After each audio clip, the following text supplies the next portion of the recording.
Di gua Hira sejarah di tron ayat Al-Quran kalam Tuhan wahyu pertama ubah Muhammad bulan Ramadan wate junjungan lam gua Hira ubah Muhammad bulan Ramadan wate junjungan lam gua Hira Nabi Muhammad diangkat oleh hadarat ke Rasul mulia Nabi getahnya lambat halwa tafakur ibadah dengan ilhamnya Nabi getahnya lambat halwa tafakur ibadah dengan ilhamnya di gua Hira gema menyendiri tempat yang sunyi jangan kota amma ba'du basabah malam keutusan Allah Ta'ala amma ba'du basabah malam keutusan Allah Ta'ala Malaikat Jibril utusan Rabbon untuk jabatan wahyu pertama yang surat Iqra baca Muhammad Jibril berkata wahyu pertama surat Iqra baca Muhammad Jibril berkata malam 17 bulan Ramadan ditun Al-Quran ke dalam dunia ihwat Nabi lam gua Hira menan riwayat alim ulama ihwat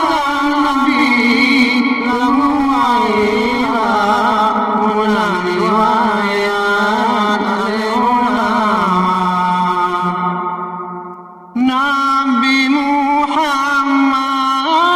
matelanya gua ulama di rumah tangga tijungan tubuh rasa gementar Nabi masanya gunda gulana tijungan tubuh rasa gementar Nabi masanya susah negara istri katinjat magseot terang pelimbot Rasul mulia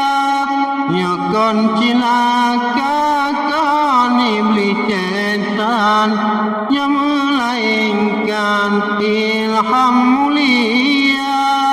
nyokon cilaka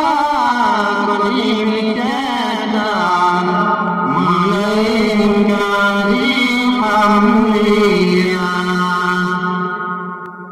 gadah ketusan Nabi masanya tubuh gementar hilang ketiga abang aura marit ketiga pekat melangkah baru mau saudaranya abang aura pekat ketiga pekat melangkah baru mau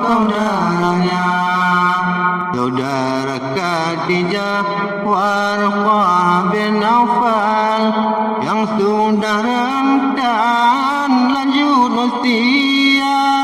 Warqah bin Nawfal si ahli kitab, Injil, Zabur, Taurat paham semua.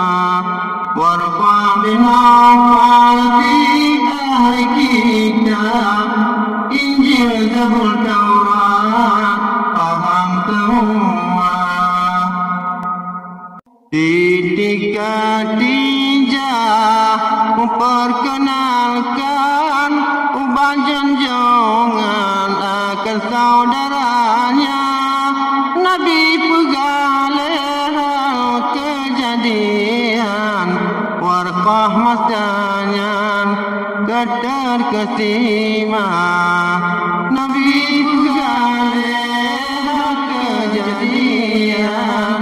Warqah masanya keterkesima. Warqah menjawab, itulah Jibril yang pernah hadir bah Nabi Musa, oh saudaraku, nama Muhammad engkau diangkat Rasul mulia. Oh saudaraku, nama Muhammad engkau diangkat Rasul mulia. Mulai masa